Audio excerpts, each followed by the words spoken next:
The Colorado Indy 200 is sponsored in part by Nortel Networks, how the world shares ideas. By Pennzoil with Pure Base, made for the way you drive. Stop, go, Pennzoil. By Pep Boys, cars like us, people love us. And by Firestone, America's tire since 1900. And good afternoon. Welcome to a beautiful afternoon. The Colorado Indy 200. Kick back and relax. It's almost time to go racing, and it's time for that famous command, and a fan will give the command today. Larry Ayers has the command. Gentlemen, start your engines.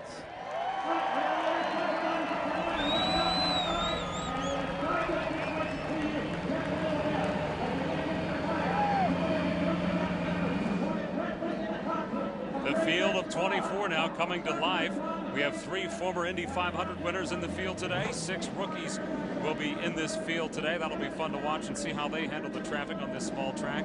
Here's the weather, 75 degrees, partly cloudy skies today. And the race today will go 200 miles, 200 laps. Sorry, Lion Dyke, this is a very, very busy track. Traffic is going to play an important role in how the leaders get by traffic here, because it's going to be very busy. The points is going to be very important for, as we spoke about earlier in the show, Scott Goodyear and all those guys in contention. And I think the thing we got to watch is that fuel window, because that's on a sliding scale. We get a lot of cautions and we could have a problem. All right, here's your keys to the race. Just like last time here, we had a new winner, a new IRL winner, and I think today it could be the same. Sam Schmidt, a potential there, Jeff Ward. And traffic, like I said earlier, is going to play an important role in how and who's going to win this race.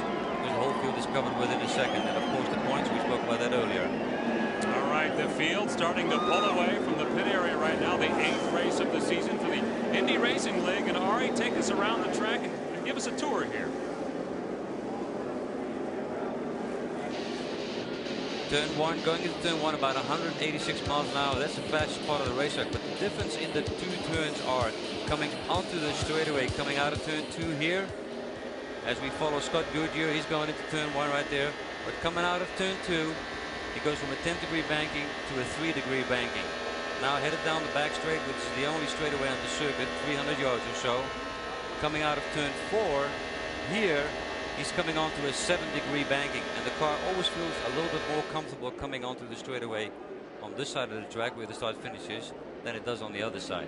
It's the Colorado Indy 200 here on Fox Sports Net. Now, it's going to be fun today because we have 6 onboard cameras for your enjoyment. Jack, start us off here. Now, this is the guys, the defending champion of the summer race at Pikes Peak International Raceway. Remember, Kenny Breck used fuel consumption and his conservative approach last year to win the race and went on to the title.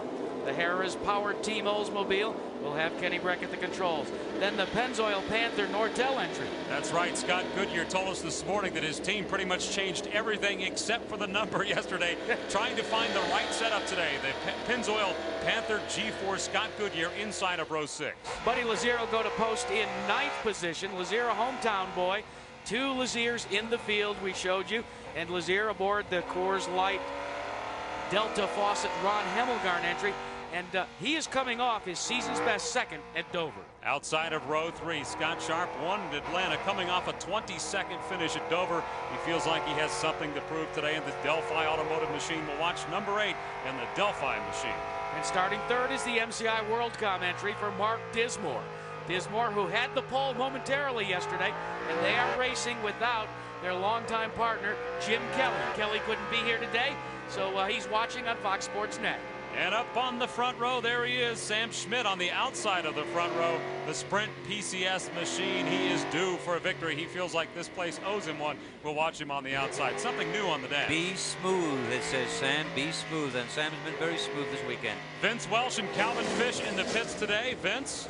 Well, the road to the championship goes through Pikes Peak International Raceway. The drivers who've won this race the last 2 years have gone on to win the championship. Maybe it's just coincidence, but there are about a half a dozen or so drivers here today who take a major step toward the title with a win this afternoon. Calvin?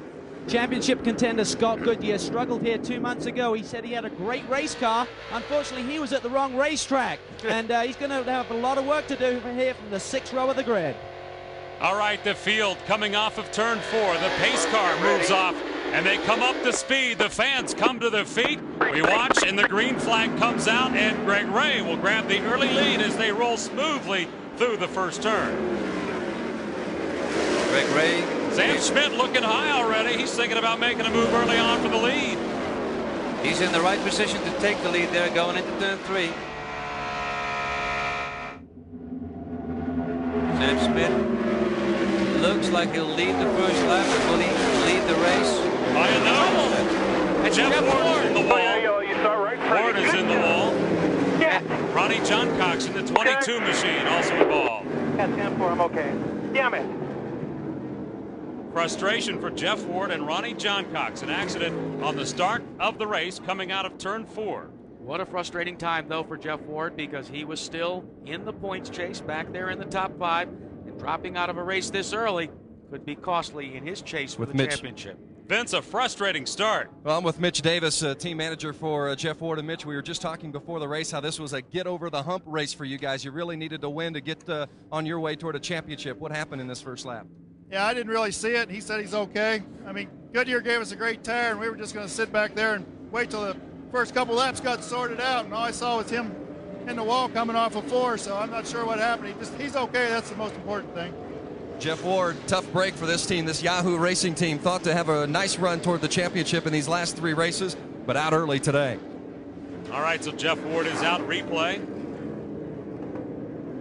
That is Jeff Ward right there, and they were Ronnie John Cox on his own. It was all by himself, almost as if he tried to avoid the accident. I think he saw smoke and might have overreacted a little bit in his way he turned the wheel or got out of the throttle. So it looks like Jeff was on his own, but we didn't get the beginning of that accident on tape. Well, we'll take a look at a few more, but first, Dave, we've got to go away for a minute. That's right. The key is everybody is okay. We'll be back more with the Colorado Indy 200 next on Fox Sports Net.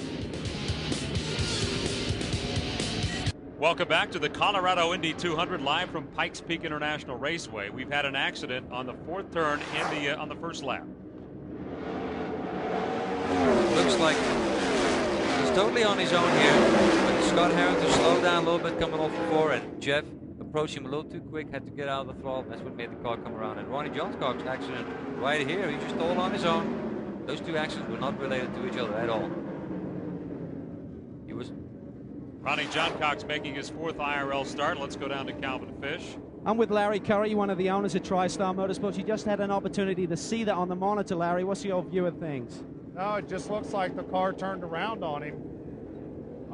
He said that he saw a car spinning in front of him, which was the accident of Jeff Ward, and I guess he got out of the throttle hard and it turned around. Do you anticipate these conditions? I mean, the racetrack seems to be changing quickly, and we see 2 guys already in the early going having problems. Yeah, I don't think it's got anything to do with the conditions for us. I mean, we ran out here the other day, and it was 130-something track temp, so we never changed the car hardly all weekend. So tough start to the race, guys, but Larry's actually going to transfer over to Donnie Beachler's pit, where he's helping those guys out engineer that car. All right, 5 laps completed now. Sam Schmidt is the leader. There he is. GREGOIRE is 2nd. Dismore is 3rd. Davey Hamilton is 4th. Now, on the coming out of turn 2, Sam Schmidt grabs the lead around GREGOIRE. Here's the replay as they come up the speed right here. As you see, Sam actually looked like he was going to get past here, and then he just had a great run going from the outside and kept his foot in it. That's Dismore on the inside. Felt very confident about his car. Came out of turn 2 just slightly ahead of GREGOIRE. Had the better line going into 3. Vince Welsh. One thing you might want to keep in mind, obviously this is the early stages, but as we progress in this race and teams start making pit stops, now that Jeff Ward is out of the race, it provides a clean exit for Kenny Breck. No car in front of him or no opposing pit crew in front of him, and it makes a cleaner entrance for Davey Hamilton's crew. So it'll be easier for Breck to get out of the pits, easier for Hamilton to get in. That might save you some time on a pit stop, and that can be the difference in the race. And Vince, the last time we were here in June, A.J. Foyt and Rick Gallis had words about the fact that maybe Gallis's crew and Foyt's crew were not giving enough courtesy. And they didn't come to blows, but they literally went, as they say, belly to belly about it. So there's Kenny Breck currently in 12th place. Last time he was here, he came up with a 7th place, and we'll keep an eye on him. We're expecting a restart coming up next from Colorado. Stay with us. And welcome back. 8 laps now completed. Sam Schmidt continues to lead as we're under yellow after an accident on the first lap. Both drivers are okay, Ronnie John Cox and Jeff Ward. And this man in the 81 machine has a unique story, Robbie Unser. Robbie Unser is a veteran of the Pikes Peak Hill Climb. Every Unser is a veteran of the Pikes Peak Hill Climb. And Robbie Unser decided to take us to his other home in Colorado Springs, Pikes Peak.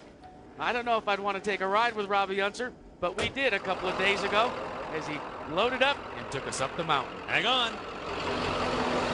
I mean, it used to be a finesse, and there was so much dirt, and it was so loose that you just dance. It was like a beautiful dance up a mountain, and you just, almost like you just skied, and you use the throttle, and everything worked good. And oh man, when you come through places like this, I mean, think about it: 9,500 miles an hour in a non-wing dirt car, sideways. I mean, this is. I tell you, this is what God's all about, racing up here. It doesn't get no more beautiful than this for me. I tell you what, that's a thrill right there. And David, there was nothing scarier than having Robbie Unser at the controls going up that hill and turning to look at us eye to eye to talk to us. Like, watch out front. You don't have to look at me. While he was going sideways. Right. And but, oh, by the way, there's a cliff right there. What I like about the whole piece is the passion. You heard the passion in his voice, and that's what drives most race car drivers to do what they do. Let's go to Calvin Fish for an update on Scott Harrington. Well, he had a problem at the start, guys. He was actually adjusting his fuel mixture as they came down to the green. He thought they were not going to go green, and he saw the green flag wave. He took his hand away and hit the kill switch, actually stopped the engine, had to refire it. That's why he dropped back so many spots. Also, John Hollinsworth had a similar problem. As he went to the gas, he actually got some fuel starvation problems, and he lost about 6 spots at the green as well. So those boys have a lot of work to do to catch back up. And Calvin, Scott Harrington was assisted on that start by his spotter. His spotter's name is Marvin Stout, and guess what, guys? He taught Harrington in driver's ed and algebra when Scott went to Eastern High in Peking, Indiana. Forgot to tell Scott how to turn it on, though, right? That's right.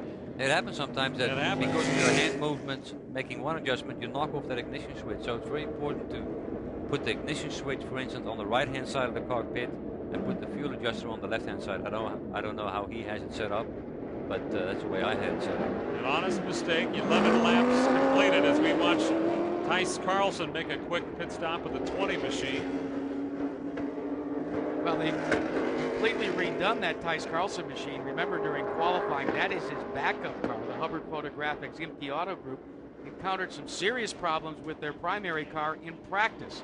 So they had the original nose on the car. They borrowed a wing from the Energizer Motorsports McGee car, and we called it Frankenstein because it was ugly, but it sure ran pretty good in qualification. And give a call to Hubbard, a new team owner here in the Indy Racing League, helping out Tice Carlson. You know, Mark Dismore, Ari, had a very good start in the MCI WorldCom car. As we watched Sam Schmidt begin to work his way to the front, the man that he passed on the high side to take a run at Greg was the guy we're riding on board with, the MCI WorldCom Bryant Heating and Cooling Special at Dismore. At the start of the race, it's always better to be on the outside and have the nice smooth line instead of pinching your car on the bottom of the track with still cold tires. Here's Stephan Gregoire, who also made a pit stop, and I don't know what the reason was for that, but Dick Simon might have thought to himself, you know what, since we're running on the yellow here, might as well come in and get some fuel, because they were starting very close to the back anyway. He's currently 21st right now, right where he started. As we continue under yellow, we see the green flag maybe coming out the next time around as the cleanup is almost finished. Again, to update Jeff Ward, he is okay. He's been checked out. Ronnie John Cox is okay as well. Let's go to Vince Wells. Scott Goodyear started 12th. He's only moved up a spot, but the early going, very important for this race team. They put in a new motor, new transmission parts, and a completely different setup. So Kevin Blanche and the rest of his crew were not quite sure how Scott Goodyear would fare here in the early laps. So a good sign that Goodyear has run strong in the first lap or two before the accident. But keep an eye on Scott Goodyear and see how he runs here in these initial laps of green. Scott Goodyear's 11th. And the pace car pulls off now as we listen to Goodyear bringing that Pennzoil machine back up to speed. Sam Schmidt up front leading the field as they crawl through turn 3 right now, preparing to go back to green on lap 13 right here. So let's watch the restart. Here comes Sam Schmidt, only driver to record top 10 finishes in the last 3 races. And here we go. But watch the battle for third, Dave. That's Davey Hamilton on the high side of the Spinal Conquest car. Sam Schmidt executed that start beautifully. He was crawling, as you say, very slowly through 3, but then got on it pretty good coming out of 4. The field got a very good start. Buddy LAZIER racing his way, picking his way towards the front. LAZIER, Hemmelgarn Racing. Looking to the inside of Mark Dismore now, hoping to take over third place. Still there, still there, still there. Here are the spotters helping out Scott Sharp.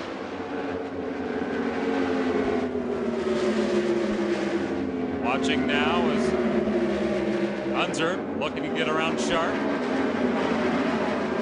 Car that is on the move, however, is car 51, the Infinity Power Plant for Eddie Cheever. Cheever started in the back, didn't qualify well, but he is blazing his way to the front. Cheever now being shown in the 12th position.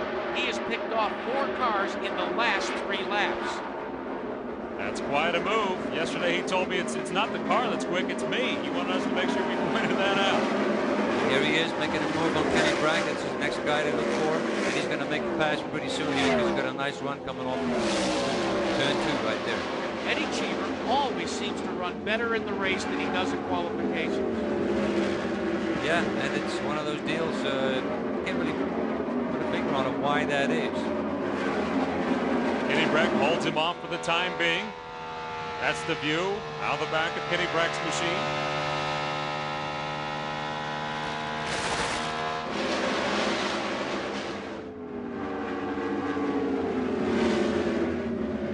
Eddie Cheever running about 156 miles an hour.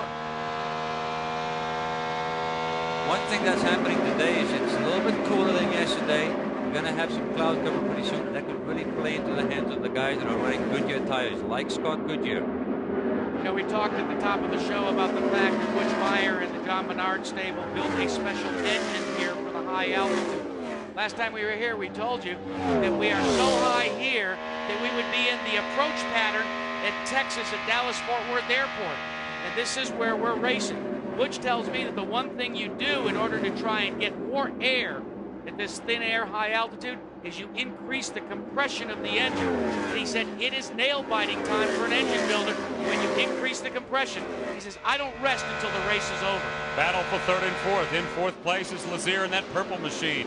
In pursuit of Mark Dismore. Dismore running at 166 miles an hour. Lap 21 of scheduled 200 today.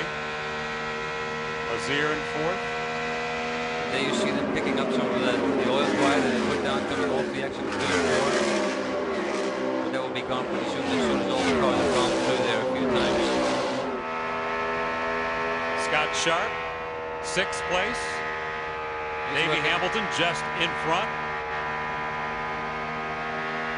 And you heard him lift a little bit off the throttle there as he was on it. That's because he picked up a little bit of push. The car, the front end wants to slide away behind the driver in front of him. There's that transition, Ari, you were talking about coming out of the banking and onto the flat of the backstretch. It just falls off 4 degrees more than it does coming onto this straightaway here, and that's the difference. Here's the Nortel telemetry right now, the speed 175, and watch the throttle there. He's closing in on Davey Hamilton, though. We've said time and time again, don't be deceived by this onboard camera. That position held by Davey Hamilton is directly in play right now. These cars, they don't make lumbering passes. They actually dart out like a dive bomber and initiate and complete the pass in a blink of an eye. LAZIER, Hamilton, and Sharp. Sharp is in sixth. Scott Harrington here is moving closer to Robbie Unser, and it looks like pretty soon to make a move on him. Unser in seventh. Harrington in eighth. That's Harrington in the white car right there. You see how much it cost him that bad start, really put him in a position where he has to fight to the front again. Really hurt him. Robbie McGee is taking up the front as well. He's being shown right behind Harrington. And McGee has a brand new car, so to speak. They purchased the 99 update kit. They've got brand new motors here for Pike's Peak. Back up front, there's Sam Schmidt, stretching his lead by about a half a second now over Greg Ray. But now they're going to come up onto traffic, and now Sam Schmidt will run in traffic for the first time today. It's going to be exciting to see how his car is going to be in traffic, actually, because now, right now on his own, he's great. Vince Welsh, A lot of happy teams down here believing their cars are running just great, and that includes Sam Schmidt, who's leading the race. Schmidt's crew says he's just running circles right now, trying to enjoy the afternoon if you can, and stretch some space between himself and the second place. But look now, he's lots losing of traffic. the lead. In traffic on the inside. Look at this, Greg Ray, the old sandwich. He gets by for the lead. And that was John Hollinsworth, who they split in the CompuCom car. And that's what happens when you come up on traffic. You're the first guy to hit it, and the guy sitting in second can always kind of check it out a little bit and see what's going on. And that's what Greg Ray did. He capitalized on that, and now he's the leader. Sam Schmidt working around Eliseo Salazar. Backstretch. Greg Ray up front. I'm beginning to wonder if that message right here, be smooth, it's an oxymoron because he's smooth, but boy, he's taking your breath away too with the way Sam's driving. Yeah, he was a little smooth there coming up onto that traffic, but once they got onto it, they both just went around, one on the outside, one on the inside. And I'm sure the guy that was spotting for whoever they went around was telling him, watch out to your left and your right. Open wheel battles right now. You're watching the Colorado Indy 200. 169 laps to go. Greg Ray is the race leader. Started from the pole position, won here just about a month ago. But you know, the two were so tight together within a second. But look how fast actually the leaders have passed the guys running in the back. So qualifying is not always your indication of what's going to happen in the race. Sharp in 6th position. Riding with him right now.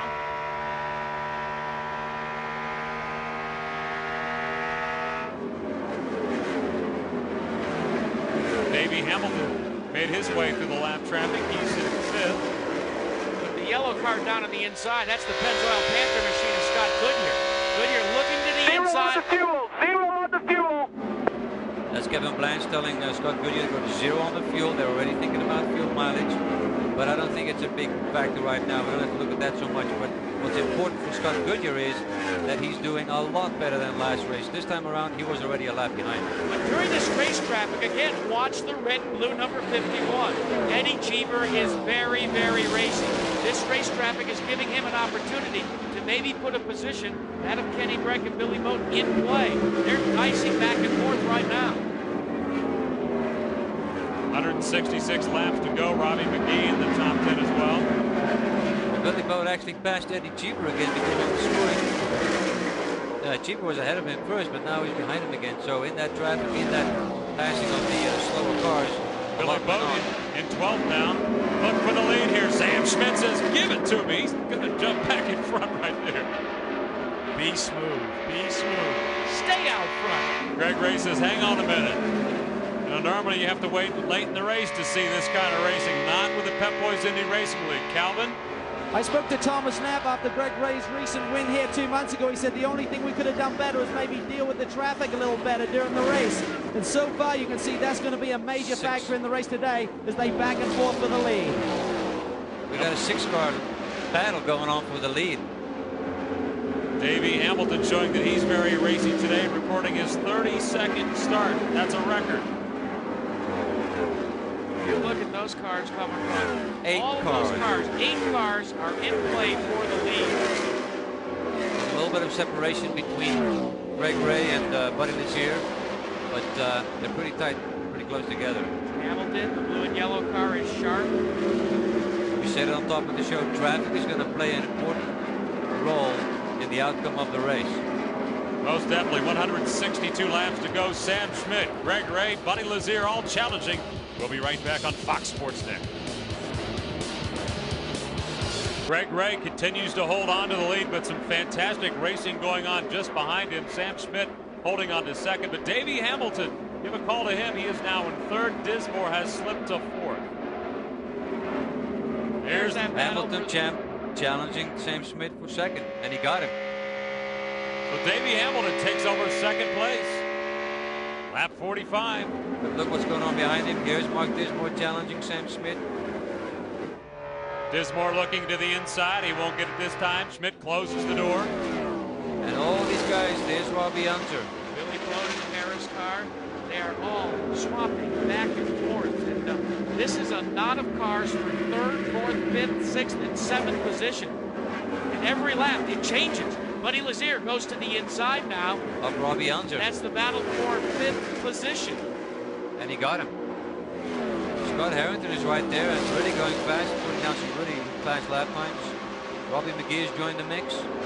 Now this is all to the advantage of our leader Greg Ray, because while you're dicing back and forth like this, Greg Ray's out on a Sunday drive and has lengthened his lead as we look back in the 5 seconds for Buddy LAZIER.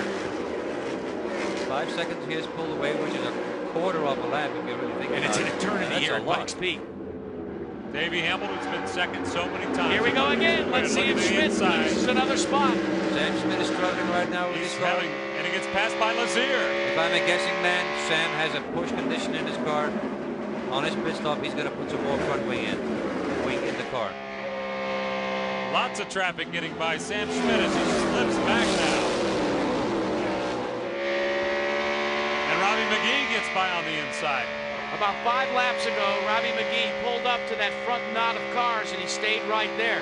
We told you he's got a brand new engine supplier, Comtech Engines, and Robbie McGee has a 99 update kit. Let's see if we can see the push with the Nortel Networks onboard telemetry that you're talking about, Ari. Actually, right now, just listening to his throttle and listening to how he gets out of the throttle very gingerly makes me believe that he might be loose. You got to look too in the fact that there's only what 85 to 8800 RPM showing on the RPM telemetry. So when you've got a loose race car, you can't get all of the RPMs down to the ground. You just can't get on the throttle, and they might be loose. Vince Welch, give us an update on his situation. Yeah, Sam Schmidt is complaining that the car is loose in the middle of the turns. They've not had a problem with the race car up until this point. Obviously, the traffic has caused them some problems, but the car has handled very nicely up until this. Again, they're going to try to fix it at the stop, as Ari indicated. All right, all the way back to 8th place now. Scott Harrington just passed Robbie Unser for position. Scott now has moved into the 5th position. This is very reminiscent of the way Scott Harrington drove the race back in June. Kind of lurked around just out of the top 5 until the second half of the race. Then lo and behold, surprised all of us because he actually was right up front right until that last couple of laps when he got involved in that accident. Greg Ray has pulled out a 9-second lead now, and something has to happen here. Somebody has to get their act together and reel him in a little bit. 147 laps to go. 200 laps today. Greg Ray's lead. Now about 10 seconds on Davey Hamilton. That's quite a bit around here. See, they're doing 20-second laps. Battle for 6th place right now. On the inside, Unser. Unser making the move. Going around some lap traffic.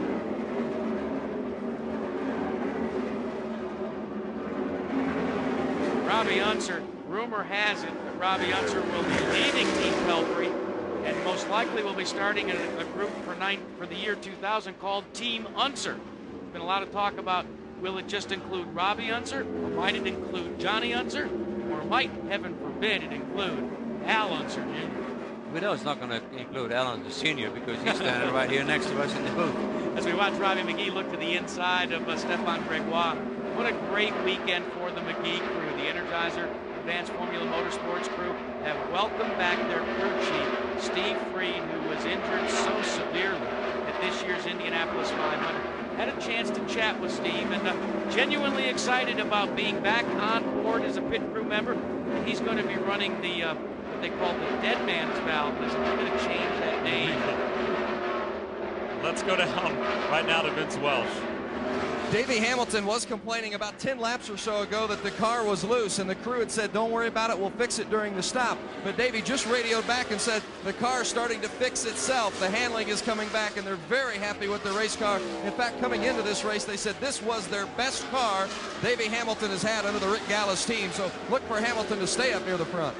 You know, that's one of the things we ought to talk to the fans about. These cars carry 35 gallons of methanol. As the fuel load burns off, you can change the weight distribution on these cars by as much as 20% just based on the fuel load. We're talking about a 1,600-pound race car, Ari, so sometimes the car can come back to you. And as a driver, what you do is on the radio, you tell your crew what your car does after 5 laps or 10 lap increments. You keep giving them the information, and they can get an idea of where the car is headed as the fuel gets lighter, and then you can make adjustments. You can't base the handling of your car after 10 laps. You got to do it later. And Davey Hamilton starting to close a little bit right now on the race leader. The lead now for Greg Ray is just 8 seconds. Moments ago it was just 10. look at the line, it was interesting. Last time by, Robbie McGee in car 66 had the fastest time. McGee was being shown back in the 7th spot. There it is, once again. That's Harrington. 66 is, excuse me, 163 would be Scott Harrington. Robbie McGee drops off at 161, so this time it was Harrington. All right, so Greg Ray continues to hold the lead right now. Davey Hamilton is second, Dismore third. More of the Colorado 200 next.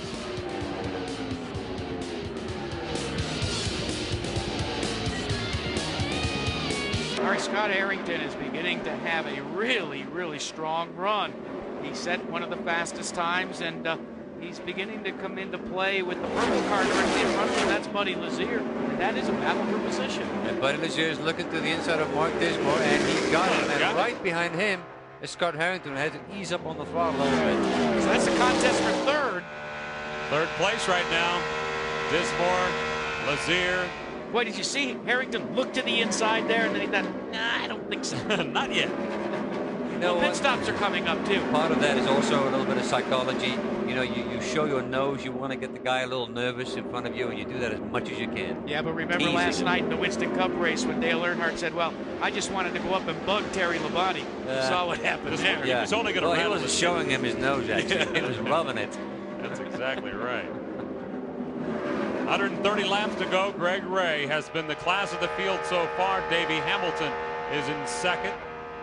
Boy, did you see Robbie Unser just a couple of seconds ago? Just chop somebody. What a slide job against John Hollinsworth. Well, that's Robbie. He's a veteran of the World Outlaws. He likes to get it sideways.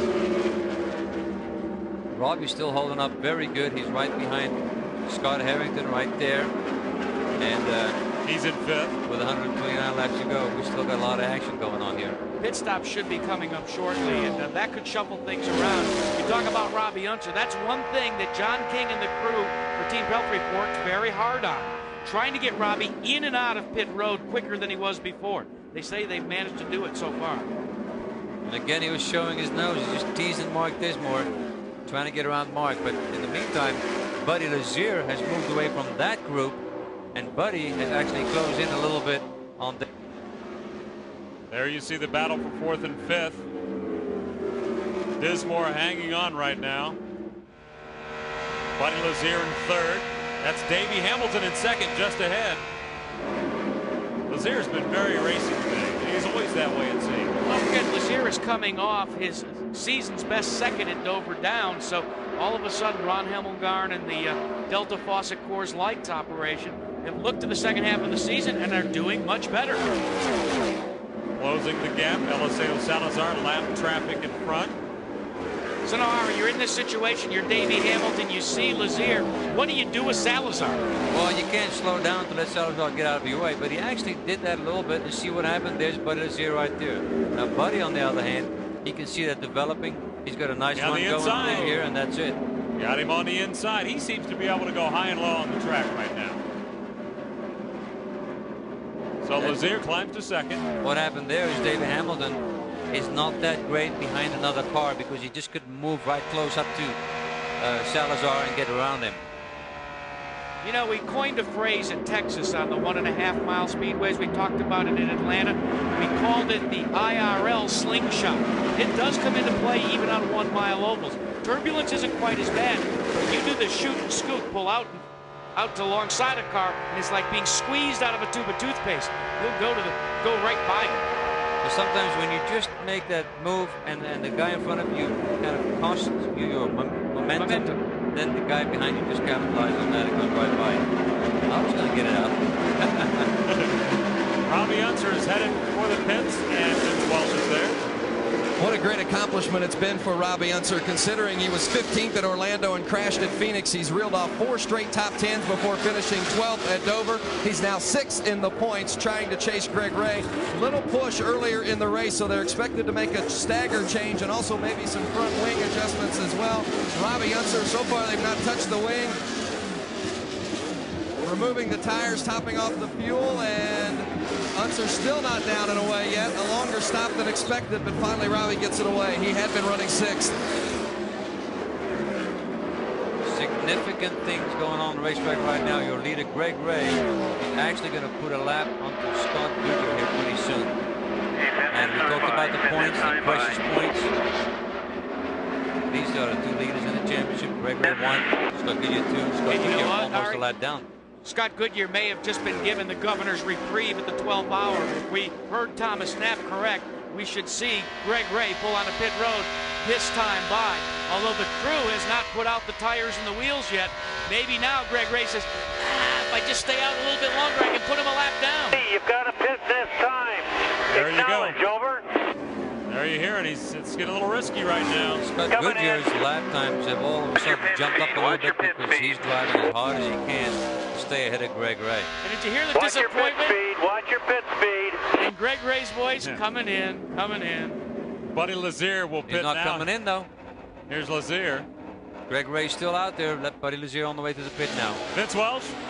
It's just fuel and tires for Buddy LAZIER. That's how happy he's been with the race car. Had been running second before this pit stop. LAZIER takes a drink of water to refresh himself. So far, no adjustments, just a little in the front wing, and a very quick stop for the Hemmelgarn team, and they're quite pleased. Goodyear brings his car into the pits. We're watching him roll into the pit area now, the Pennzoil machine. The pit behind you is clear. You got a clear shot in. It's Kevin Blanchett. He was very slow coming onto pit road, Dave. 60-mile-an-hour speed limit on pit road, but he was on the 60-mile-an-hour mark in turn 4. Yeah, he was slow going into 3, and maybe he ran out of fuel. I don't see the guy behind here, you know, getting the starter ready in case he stalls the engine. Okay, there he is. And the race leaders in Calvin Fish. Gregoire pulls into his pit stall. He says the car is handling fine, but they did have a small vibration. I spoke to Tom Knapp. He said it's not a big issue, but these guys typically put 2 scrubs on these tires, make them a little bit more durable on it. And a very good pit stop for Team Menard.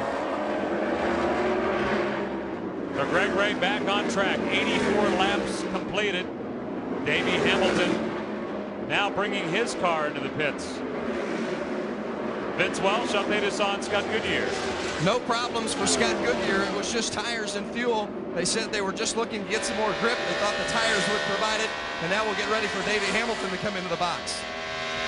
Well, if that was the case, Scott Goodyear played it very conservatively coming down onto pit road. Davey Hamilton is in for service. As he pulled in, he was shown as the leader, Vince, but that's gone by the wayside now. They give an adjustment to the right front wing and fuel and tires for Davey Hamilton, and a good stop for the Gallus team, and they're cheering their efforts. So he's back underway. The race leader now, folks, that familiar car, Sam Schmidt. Now your race leader. Here he is. And I can tell you that Sam Schmidt's going to be out there for quite a little while because Sam has had great mileage.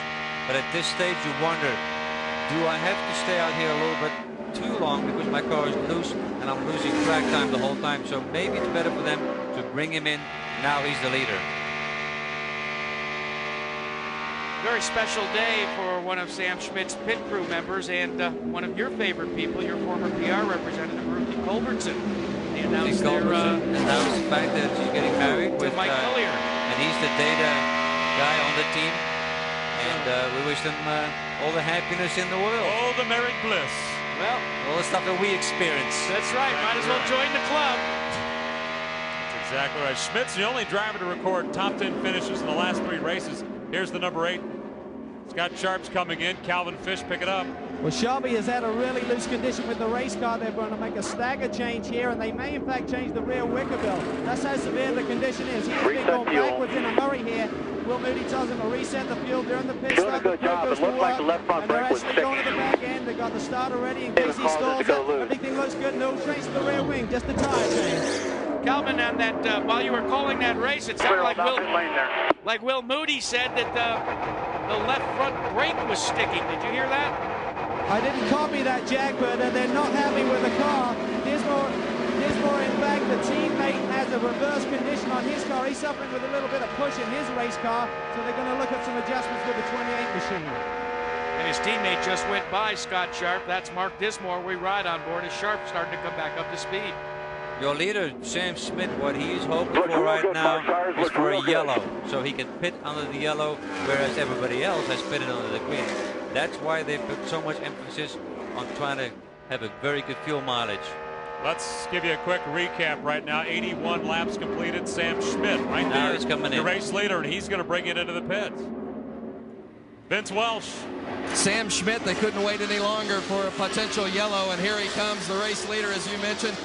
Started on the outside of row 1. He has been the hottest driver on the circuit of late with 3 top 5 finishes in his last 4 races. They're just looking for some more grip here, so they're going to change the stagger while topping off the fuel.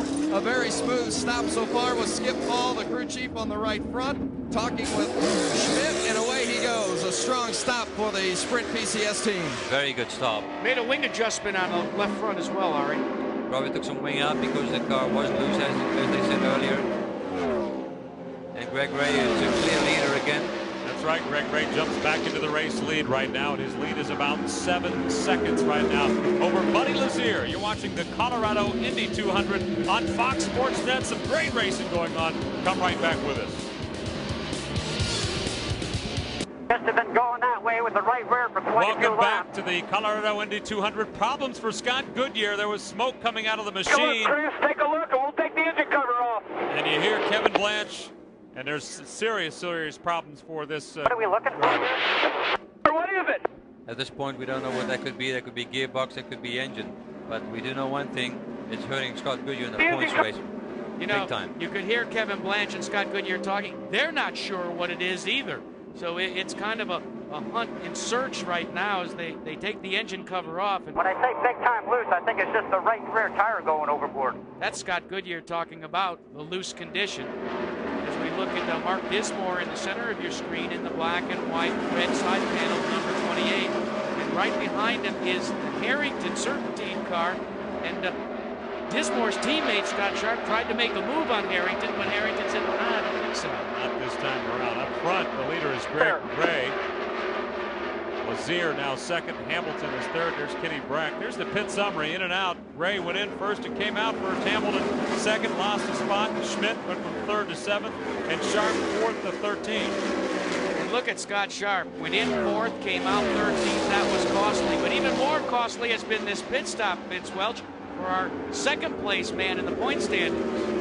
That's right, Scott Goodyear, all kind of problems. They've got the side pods off, the cowling, rear cowling off, and the team members are scrambling. They weren't really sure what the problem was, but there was definitely smoke, as you reported, coming from the the back of the car. Water heater problem, as I've just been told, is one of them. Is one of the problems with the race car. But another thing you might consider, Buddy LAZIER was following Goodyear and reporting to his crew that the fluid on the racetrack coming from Goodyear's car was creating problems for his own car, trying to keep a hold of it. And now they're getting all kind of water for the Scott Goodyear car. They've got all kind of problems down here. We'll update you when it becomes official. Well, you want to see what it was like to ride behind Scott Goodyear? Let's go on board the Delta Faucet's Coors Light car of Buddy LAZIER. Yeah, and here all of a sudden Scott slows down, and I can't really. There is Scott Goodyear right there, and you can see the liquid just all over the place. But why did Buddy go so close to the rear wing? I was just going to say, why did Buddy just stay right behind him? Because all of a sudden the engine could expire and boom, you're in the back of him. So I thought that was pretty tricky. We saw it at Walt Disney World in Orlando in the first race. Walter Salas collecting with Kenny Brack. Walter broke the engine, slowed down dramatically, and Kenny hit him. Yeah. Brack in 11th place right now. Greg Ray there in the yellow car is your race leader. 159 miles an hour, lap 107. Dave, do you think right now that Thomas Knapp and the Glidden Menards crew have radioed at any time to Greg Ray to tell them about the misfortune that has fallen upon Scott Goodyear? I think they have, because he's taking his time passing slower traffic and really taking it easy. He's coming up on Mark Dismore there. Put a lap on him. Now remember, when Greg Ray came here in June, it was the first time that he didn't go through all of his preparation rituals. Greg Ray's a big fitness buff. He's at the gym every morning. Yellow. And there's a yellow out on the racetrack. Turn three. Yellow on the racetrack. And it'll give us time to reshuffle. Yellow. Track inspection is the yellow. When you talk about track inspection, I'm sure that was probably a result of the Scott Goodyear and the video we saw with Buddy LAZIER. You did hear me right. I need more front end and more overall grip. But the car's good, but it's the front end floating on me, a real light. There you hear from Mark Dismore. The reason for the yellow, some debris on the racetrack, and Gregoire has the lead right now. LAZIER is second. Hamilton is third. And we'll follow all these stories next, right here on Fox Sports Net. Welcome back. Tune into Fox Sports News Primetime. Tonight at 10 o'clock, hosts Keith Olbermann and Kevin Frazier bring you all the day's scores, highlights, and breaking stories. That's tonight on Fox Sports Net. We hope you'll check it out.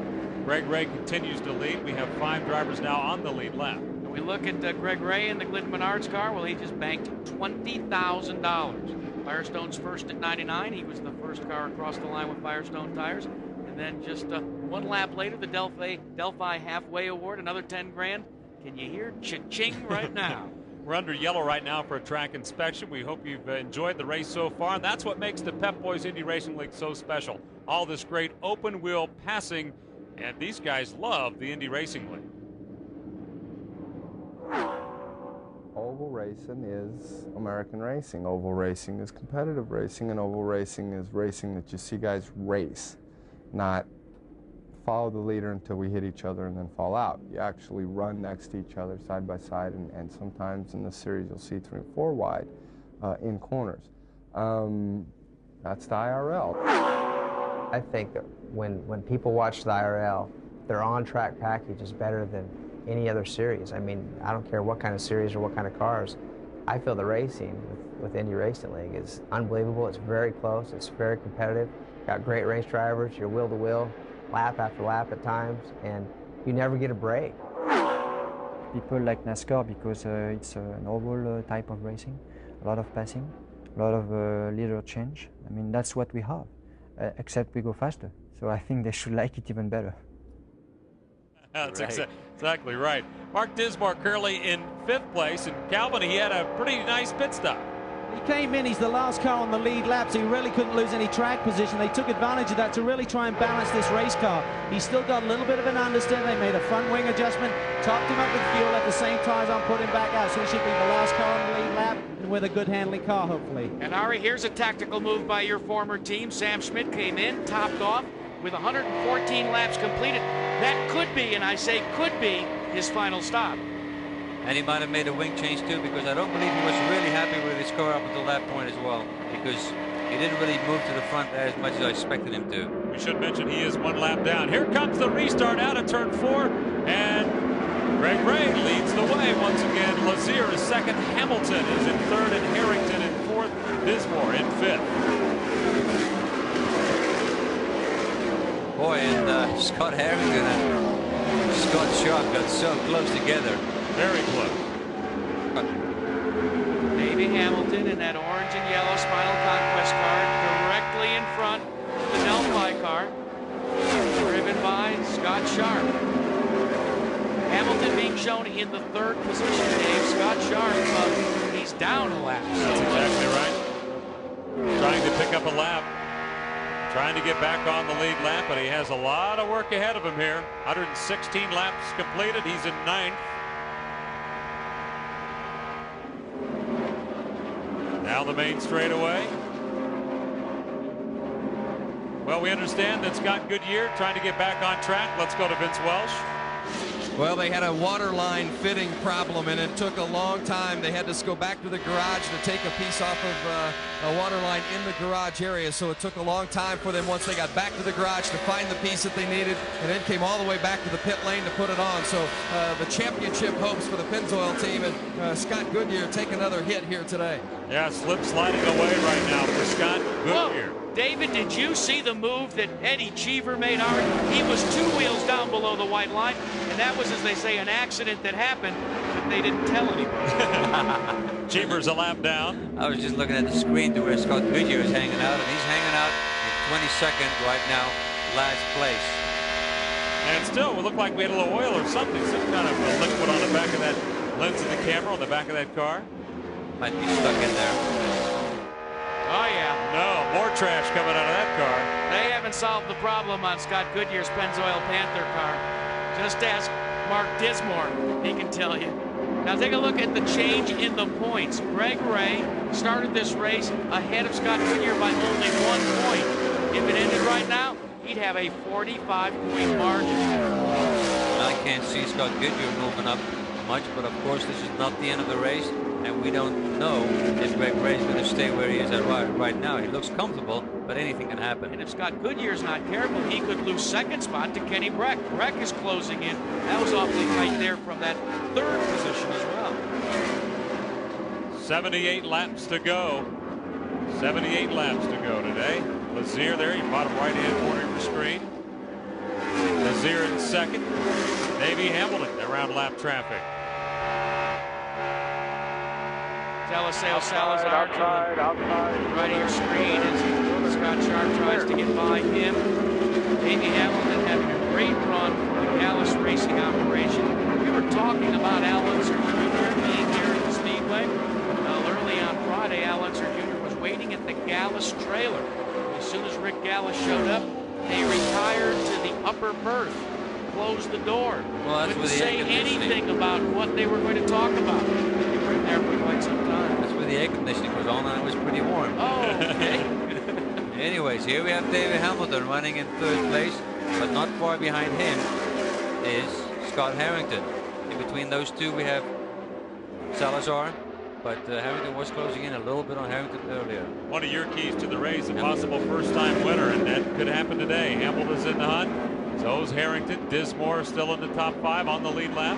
Harrington's only 7 seconds off the lead, held by GREGOIRE. He's right there, Dave. And LAZIER starting to close the doors. We look out the back there. LAZIER's in second. He's behind by 5 seconds.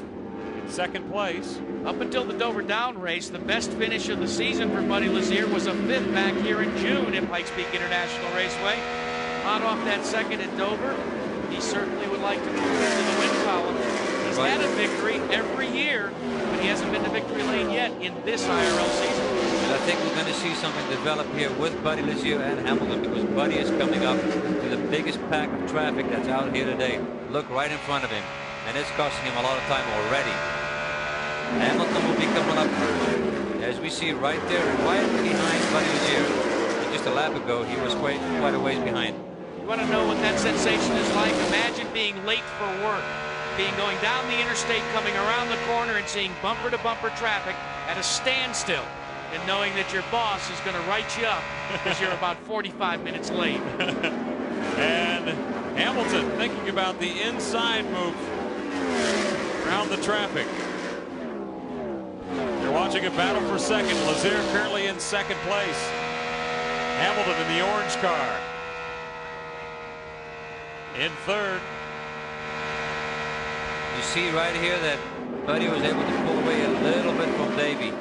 And Hamilton, or Buddy, is on his own just a little bit quicker than Davey. But in traffic, it's a different story. Boy, is that graphic telling.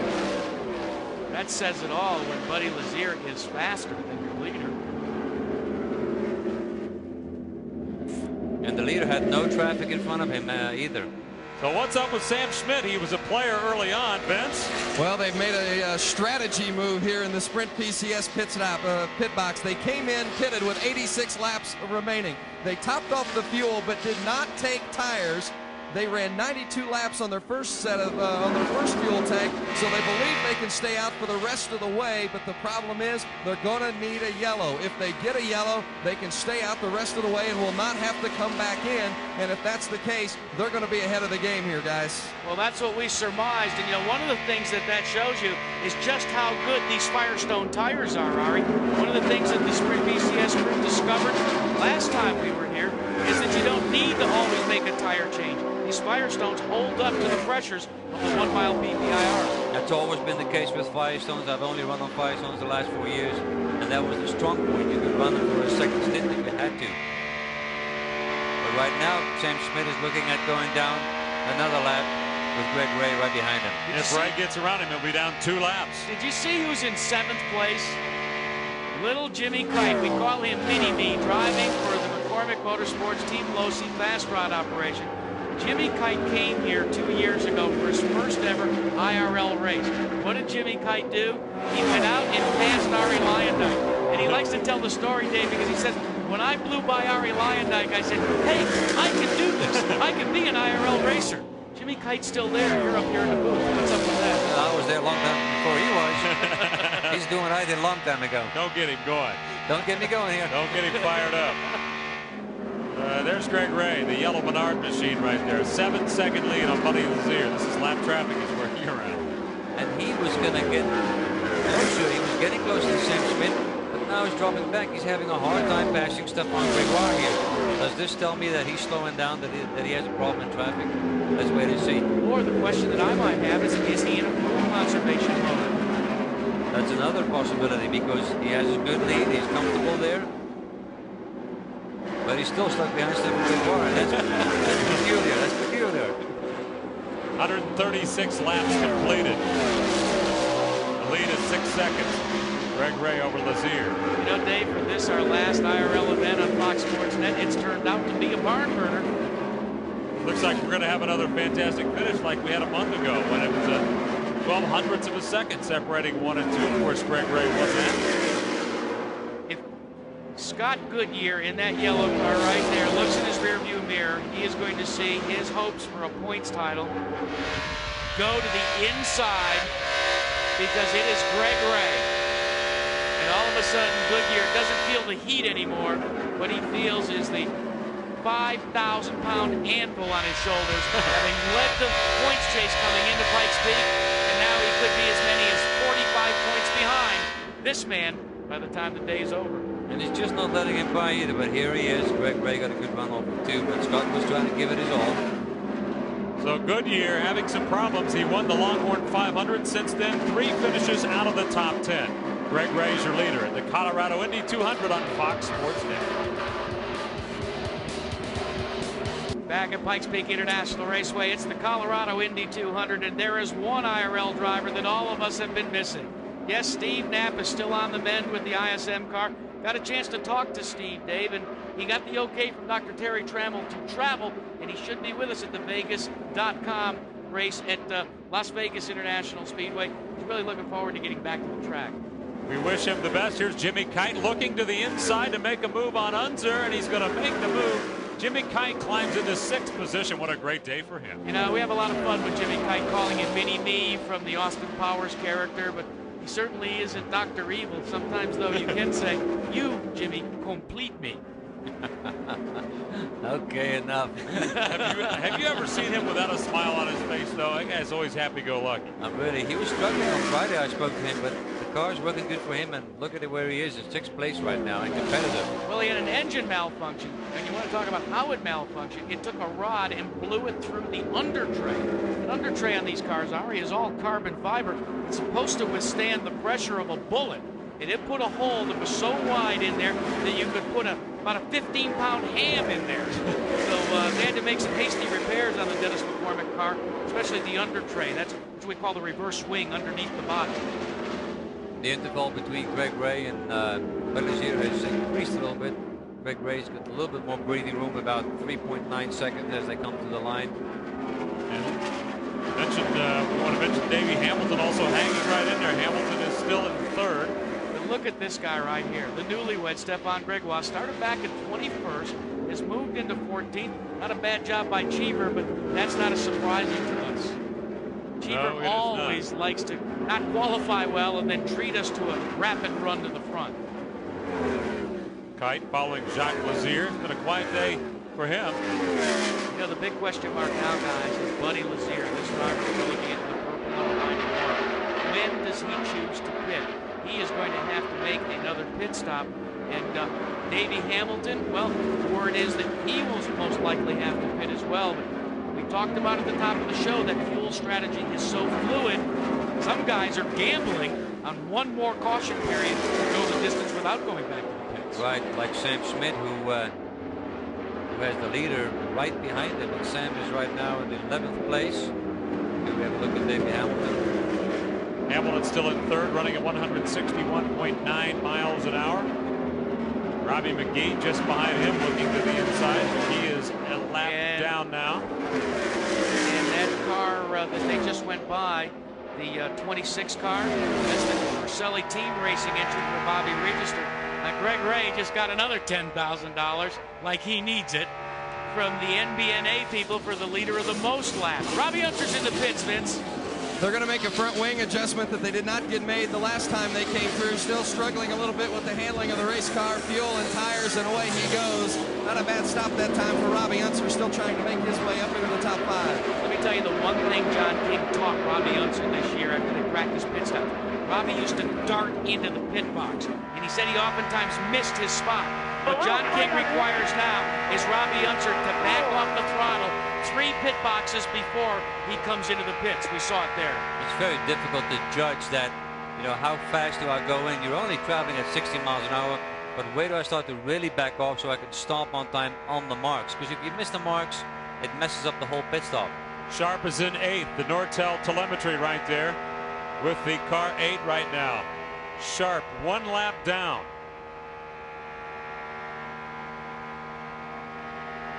So 19 caution laps, most of them coming early in this event. For only 2 cautions and a good average speed, Dave, 132.986. But Ari, how about the lead changes? They've had quite a few lead changes, 8 among 4 drivers. But GREGOIRE has been the dominant driver today. Initially, it was Sam Schmidt, and then his car went away. And here we're looking out at the back of Sam Schmidt's car, about to being lapped for the 2nd time by GREGOIRE. There's Mini-Me, Dennis McCormick, Brad McCandless servicing the Stockbridge, Georgia car. And you can see just how small he is, because there's the inlet, and his head doesn't even come close to it. Trying to see over the dashboard. In fact, they put him up a little bit higher because he could be lower with his size. But then he can't see over the dash, and you can't have that. Let's check in on Eddie Cheever now and see how he's doing. He's in 8th right now. Eddie Cheever in 8th. Eddie Cheever having a steady race. Moving his way through turn 3 and 4. Picked up 18 spots, actually 12 spots. Robbie McGee into the pits now. And you see this man right here? Well, that's Steve Freed. He's gone back to work. He's working with the crew, taking care of things, checking it out. This guy's been through so many surgeries, and he's always kept a positive attitude. It's good to see him back. And look at this, Buddy LAZIER coming in, Vince Welch. Buddy LAZIER making his way down the pit lane, and now he's in the box. He last pitted on lap 78. That gives you an indication of their fuel window. Buddy's rocking his head back and forth saying, come on, come on, come on. They make a little adjustment in the right front wing. Fuel and tires, a smooth stop for Buddy LAZIER, very quick. 10.2 seconds in and out service for LAZIER. That was great pit stop, and that should be his last pit stop. But Sam Schmidt is still trying to hold off GREGOIRE here because he doesn't want to go another lap down. He's just hoping for a yellow. Back to 2nd place. We got lots of traffic. Lots of traffic. That black car on the outside of Sam Schmidt is Big Daddy Donnie Beechler in car 98. LAZIER having some problems after coming out of the pits. He's slow on the backstretch.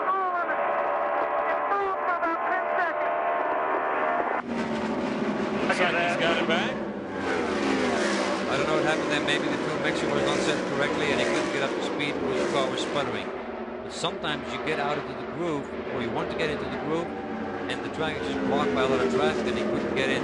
Harrington in 3rd place right now, coming into the pits. Calvin. Pretty tight there, getting into his pit box. He's pretty happy with the car. He needs a little bit of front wing potentially. He's got an understeer condition. They may do a tire pressure change instead. And we'll look for the leader of the race shortly as well. Waiting for the last drops of fuel. 40 laps to go. They don't need a full fuel load. They should be a quick stop. A lot of seconds being lost here. They shouldn't need this much gas, guys. Long stop for Harrington, and he's out of here. Almost twice as long as what LAZIER had. And what was interesting is Calvin alluded to the fact that at this point, with less than 40 laps to go in the race, you don't need a full load of 35 gallons of methanol. But that's what the Harrington group decided to take on board. Could it be that he likes the car with a full load of fuel? Or could it be that just their inexperience cost them an extra 10 seconds on pit road? Well, I think the extra 10 seconds came from the fact that when they started fueling the car, the fuel wasn't going in, and then it came in, and that happens quite a bit. Davey Hamilton in 2nd, but he needs to pit. Vince? Davey Hamilton's crew waving their arms to let him know exactly where he's coming. Remember, he's got an little extra room since Jeff Ward went out early in the race, pulled into the box, hit the mark perfectly, changing all 4 tires as you'd expect. The fuel is on, no chassis adjustments whatsoever, and it's been a smooth one, and away goes Davey Hamilton. Calvin Fish? The leader pits. Gregoire comes in. He has a comfortable lead. They just need the Team Menard to do one more flawless pit stop, and he may be able to take his second win here at Pikes Peak International. Just a short stop there. That was the stop Harrington needed. Very short stop for Team Menard. Great stop. 35 laps to go now. 35 laps. Final stages of this race. And you saw that his crew really took their time. They were very professional about it. No panic, no nothing, because they feel very comfortable about Greg Ray's Look who the leader is on the racetrack. Mark Dismore takes over command of the race now. Well, he takes over the lead. I'm not sure he's taking over command. Oh, here we go. Back to Texas again. 14 consecutive top 10 starts for this guy. A pair of fifth place finishes. Dismore still looking for that first win. Remember, he pitted late, much later than everybody else. So the question mark is, I can't see how he could go the distance with the load that he's got. So, as you said at Texas, while he is the leader right now, in many respects, he really isn't the leader. No, but of course, if there's a yellow right now, it can change the whole complexion of the race. So, can you imagine what 81-year-old Jim Kelly, co-owner of this team, with his son Tom, must be thinking right now? Man, why did I decide to miss this race? Mark Dismore's leading. Battle for third. This is the battle for third. Greg Ray, Davey Hamilton. And in some cases, this could be the battle for the lead as well, using the Lyondike formula. Look at Hamilton. Looking pretty racy out there. Sometimes you just don't know what's going on. You know, sometimes they put a new set of tires on the car, and that's it, just not right, and then your day is ruined. So far, let's have a look at these two. They're pretty doing the same speed right now. Looked like Hamilton had a little bit of run on him, but Greg Ray's pulling away again.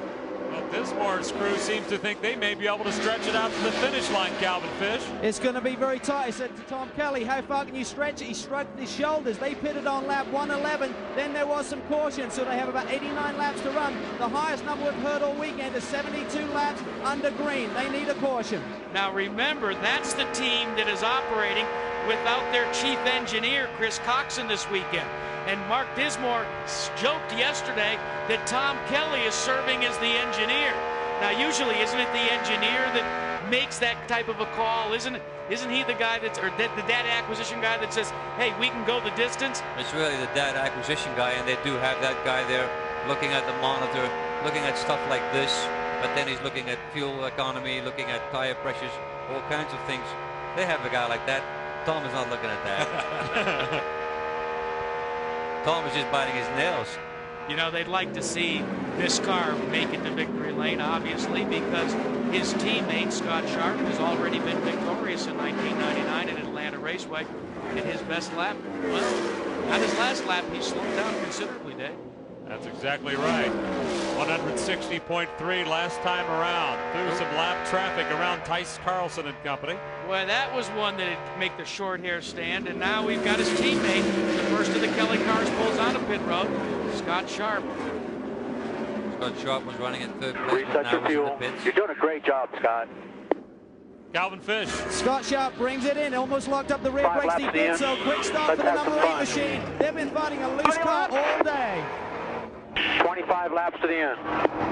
How'd you like that comment? 25 laps to the end. There you said it again. Let's have a little fun.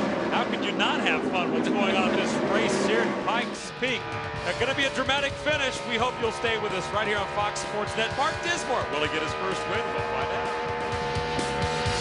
We're back. The yellow has come out here at Pikes Peak because this man, Scott Sharp, just brushed the wall coming out of turn 3 with 19 laps to go. Bojo, there's only 20 laps left in the race. Before we went to break, you could hear his team telling him to have fun. Well, he said he just couldn't get the thing to turn. Calvin Fisher in that pit right now. Scott Sharp brings it in. They're going to put him behind the wall. Severe damage to the right rear corner, but as one half of the Kelly team were frustrated, the other half were jubilant as this yellow really gives Mark Dismore a chance to take his first IRL win. They are going to bring him in. They're not going to roll the dice too far. They're going to bring Mark in. They're looking at tires, but they're going to definitely need fuel to get him to the last lap. And boy, that was quick thinking on the Team Kelly team to get the Scott Sharp car out of the way. Dismore's in his pit right now, and they are putting fresh tires on. Got the fuel in, wing adjustment, and he's out of here. Understeer has been the problem all day long. Mark Dismore thinking about that first career IRL victory. With Ray if it looks like it's legal. 18 laps to go. And you know what? It makes sense with 3 cars on the lead lap, Dismore, Ray, and Hamilton. You don't want to run that string and gamble, because the worst that could happen now most likely would be Dismore to settle for a 3rd place finish. The best that could happen is his first ever career victory. There you see Scott Sharp out looking at the machine right now. Let's show you the replay. What happened as we watch him come out of turn 4. Going into turn 3 right here. He said it just went straight, didn't turn. He just couldn't get it to turn. Look at his hands. He took his hand off the wheel as he made impact. That was his comment. It wouldn't turn. It could be a right rear failure here, or that of course could be from hitting the wall, but we don't know that now. Sharp will finish around 13th, 15th, depending on how things shake out here today. And Dave, one of the things I'm impressed with is the fact that 22 of the 24 starters remain in competition here. That shows a good testimony to having put to the side a lot of the engine woes and other things that we've experienced in the past. As Eddie Cheever pulls on a pit road, Vince Welch, this definitely will be his last stop. Yeah, definitely. Fuel was the main thing with this stop for Eddie Cheever, and tires too, but they also thought he might have had an engine problem, but evidently they worked through that, but there were a lot of tense field moments down here earlier. All right, the green comes back out, and look who has the lead once again. Greg Ray takes over. Davey Hamilton's going to challenge to the outside on the restart. Not this time. Davey Hamilton is very quick every time on a restart, Ari. And he's also been very quick every time he raced at this track. He really likes this track. But look who's running away. Greg Ray has the strong car right now. You know what? And if Davey Hamilton would be in front of Greg Ray, he might be able to do the same. It's just the guy who's in front who's not getting trouble by the air in front of him. But you know the cars that are going to come into play are all of them right up in that area. That's lap traffic. And that'll happen with Greg Ray and Davey Hamilton. They go to the inside of Billy Boat. Ooh, Boat almost connects. That's very close, but now he slides up the track. But did you see how quick Ray had to back out of the throttle as he tried to get around Scott Harrington? Same situation. Closed in on him very quick. Took the air away from the front wing, and that was it. Mark Dismore challenging for second. He's in 3rd right now, hoping to move up. That's Hamilton directly in front. Don't forget, back at a 1 mile in March, Greg Ray was trying to work his way through traffic, got up alongside the Jonathan Bird car with John Paul, and found himself in the wall. So traffic can be deadly and devastating when you're chasing a front-running position. 13 laps to make the move. Greg Ray, he's been dominant. Past couple of races, winning 2 out of the last 4.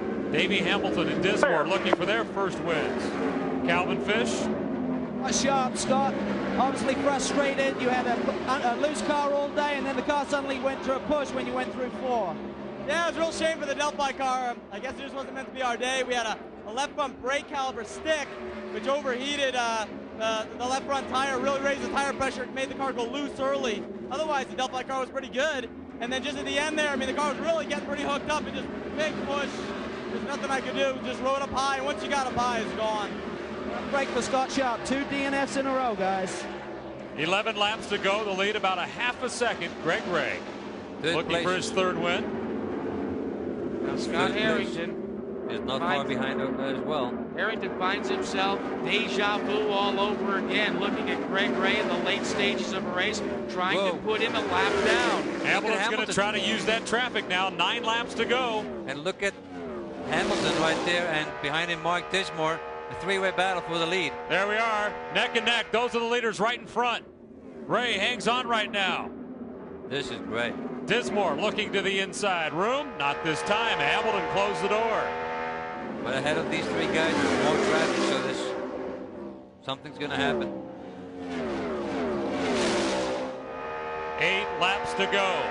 The Colorado Indy 200. Dismore desperately wants to get that first win. So does Davey Hamilton in the orange car. You don't think the draft comes into play here?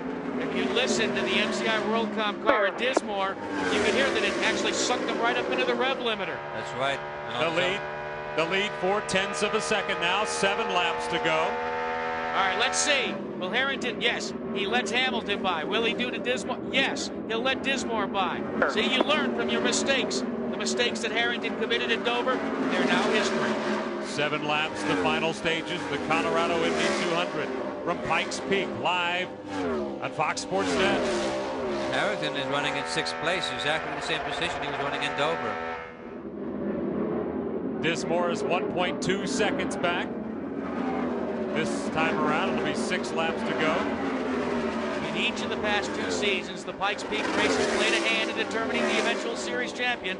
Tony Stewart won the Radisson 200 here in '97, went on to win the championship. Kenny Breck won last year's race here, was crowned the IRL champion after finishing 10th 2 months later in Las Vegas. Greg Ray is on the verge of sweeping the 2 races here, and if he does, he could be on his way to that championship and making it 3 years in a row. The championship for the IRL goes through Colorado Springs. And he's stretching out his lead now. 0.8 of a second is the lead now. Greg Ray, 5 laps to go. He's behind Sam Schmidt though, and I don't know if Sam's going to let him by as easy as Scott Harrington let him by. And in the meantime, as you can see, both Hamilton and Mark Dismore have closed in. Sam Schmidt is shown in the 5th position, although he is 1 lap down. Here they are coming through turn 3. The bright yellow car, your race leader.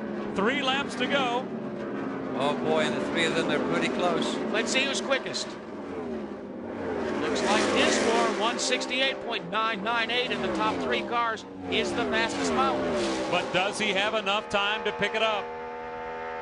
He's only got about 45 seconds or so. That's not a lot of time, guys. And look at LAZIER. Unfortunately, LAZIER is not shown on the lead lap, but he is running wide open at 170. Up front, Ray trying to get by Sam Schmidt on the inside. Davey Hamilton's going to try to tuck up on the inside. 2 laps to go. This is going to be close, Dave. It looks like Hamilton had a run on him, but I don't know. White flag is coming out. The white flag comes out the final lap for the Colorado Indy 200 title. Davey Hamilton desperately looking for a way, but right now it seems like Greg Ray is too strong to catch. No traffic in front of Greg Ray to put a damper on his day. Half a mile to go through turn 3. Greg Ray eyeing the victory, going for the sweep at Pikes Peak. Out of turn 4, here it is. Greg Ray pumping the fist in the air. He wins the Colorado Indy 200. The celebration is underway. Greg Ray says that his hero is a fellow resident of Plano, Texas, that now hails from Austin, Texas. It's the man that overcame cancer and went on to win the Tour de France this year. In fact, he has talked to Lance Armstrong about being a professional athlete and overcoming adversity. That seems to be the case with this man whose first job was in his family's marina, washing boats at age 10. Now he is a 2-time winner at the 1-mile Pikes Peak International Raceway. And he's got 3 wins in the last 5 races. Adam Platz today, let's watch him show off a little bit. Deservedly so today. Davey Hamilton comes in 2nd. Dismore is 3rd. LAZIER is 4th. And Sam Schmidt muscles home a 5th place finish. So Team Menard gets it done once again. Margin of victory about 0.4 of a second. 21 cars running at the end of this race of the 24 starters.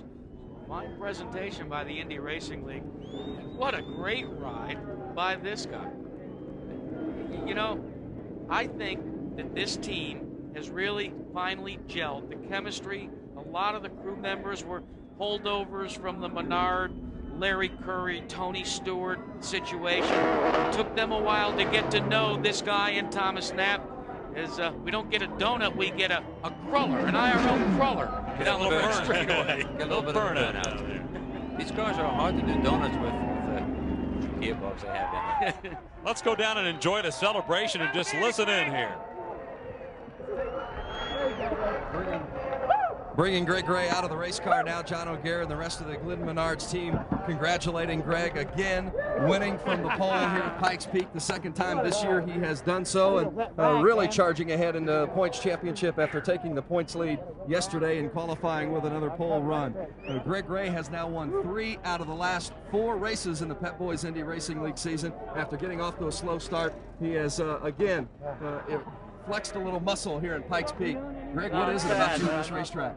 I don't know, but I wish we had raced here a few more times this year. The Pep Boys winner's circle, and Greg Ray tallying himself off a great run today, and Davey Hamilton right on your tail. Mark Dismore not far behind. Yeah, that last couple laps, it was deja vu, but it was a different color car. Right there at the end, we had a great car, and Sam was holding us up a little bit, and I was concerned. But again, I tell you, I am so proud and so happy to be part of this Glidden Team Menard group. Just very honored to be their driver. They're a championship caliber team, and I'm just doing my best. There was a late yellow with Scott Sharp's accident. Talk to us about the restart and how you jumped out. The restart was fine. We just they've changed the rules to where we can start anywhere. So I just started a little bit further back. Some of the cars behind me got a good restart as well, and worked out good. Greg, we've talked all season long about the championship being your goal, and you said if we just start winning races, the championship will take care of itself. Talk about the position you're in now. You take the lead with the pole position yesterday and really put some space between yourselves with this win. Yeah, I don't know what the points are, and I haven't really been concerned about the points all year long. We've just been, minding our P's and Q's and taking care of business. And again, I think if you do the best job you can and focus on that, everything takes care of itself. Greg Ray, the winner of the Colorado Indy 200 in the Pep Boys winner's circle. He's won 3 of the last 4 races in the series and now leads the points race. And a big hug from his mom down there. Thank you, Vince Welch, for the winner's interview right there. Greg Ray muscles home to victory once again right here at Pike's Peak. We'll show you where your favorite driver finished and all that coming up here on Fox Sports Net. Stay with us. And we're back at Pikes Peak International Raceway, the Colorado Indy 200. Greg Ray takes home the victory. Davey Hamilton with a second place today, and he's with Calvin Fish. Well, he had a great run here today. Another podium finish. That's 4 times here. You must love this joint. Yeah, we have a lot of good luck in Colorado, and almost got him today. We back in second again, but we'll take it today. This Spinal Conquest Gallus car and the team have been doing a fantastic job, and this thing got put together late this year, and we're just working our way. We feel we have a great end of the year coming along, and this will move us up in the points a little bit, and we're happy to take second. Tell us about that last lap. You closed in on Greg, and you're definitely getting the slipstream there. And did you think you'd had a chance at taking the victory with the traffic in front? Yeah, I actually did. From the time we came out of the pits, and I got beside him, we ran wheel to wheel for a few laps there, and just didn't quite have enough on the outside to stay there. And then we got some lap traffic. Had another opportunity in that last lap. I thought, I can give it all she has, and tried to leave it flat, and picked up a little push on the next to the corner, and had to lift a little bit. But hey, he had a better car than we did today, but we gave him a little head. Finished second in the championship 2 years now, Davey. I mean, with a charge at the end of this season, 2 races to run, can you get back up on the top 3 in the championship? Yeah, we're not going to give up, that's for sure. Second last 2 years felt great, but you always want to win. And I know it's going to be tough to win the championship, but if we keep doing this, you never know, and we're going to fight all the way to the end. Great job today. Vince Welch? Oh, what a great day for Mark Dismore and the Kelly Racing team. Tom Kelly, the team owner, and Mark Dismore finishing third. Good run for you today. You started off with a good qualifying weekend. I know you concentrated on your race setup all weekend. It paid off today, 3rd place. Yeah, it really did, Vince. I'm happy, especially after the disappointment at Dover, and to come back here and to get on the podium. It's great for the whole team, and I want to thank MCI WorldCom and Brian Heating and Air for sticking in there with us, and there's more to come. We got 2 races left. This really catapults us forward in the points championship, so it's looking good. I mean, we need to go to Vegas now and build on this and go to Texas. A couple of these guys have a hiccup or 2, and we're right there. Did you think you had a chance to catch Davey Hamilton or Greg Ray in those final laps? I think I had a little more downforce in my car, and we started losing the balance. The longer we would run, we'd start picking up an understeer, and I could really get through 1 and 2 really good, and I just couldn't do anything with them on the straightaway. I think they had a little less downforce in the cars, but car was consistent all day. It just had an understeer. I think we put 6 or 8 turns of front wing in it as the race went along, and probably could have used 2 or 3 more, but I'm not complaining. It's nice to be here after knocking the wheels off in Dover. I know officially you were without a team engineer this weekend. Did you teach Tom Kelly a thing or 2 about engineering the race car? It's kind of funny you mentioned that. I mean, collectively, all of us put our heads together, and I'm really proud of my guys. They're just a bunch of hard-working mechanics, and we just took a common sense approach to it, and they gave me a great car today, and I'm going to go buy them all a cheeseburger later. Tom, what is it about engineering, just push the pedal and go fast? Tell them to go flat every lap. No, we just we were fortunate. We used a little strategy there at the end and get a splash of fuel that last yellow. And then this very last yellow we thought if we could just get out ahead of Greg Ray, we'd be leading the race. And unfortunately, we missed it by 10 feet at the starting line. But we gave it a good shot, and they knew we were there. Normally we see your dad here at the race, and he didn't make the trip this time. Well, I hope he's having a good time at home because we had fun. I'm sure he's enjoying it. Congratulations. I'd like to say hi to Jim. He's not here with us, and I wish he was, because, Jim, this is the best we've done so far for the 28 car. I wish you were here with us.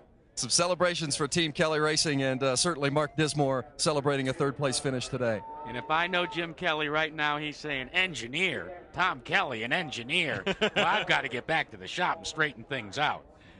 All right, let's show you the top 10 from today's race. First off, of course, Greg Ray's your winner. Hamilton second. LAZIER in the top 5, and Sam Schmidt makes the top 5. Also, the rest is coming up right here on Fox Sports Net.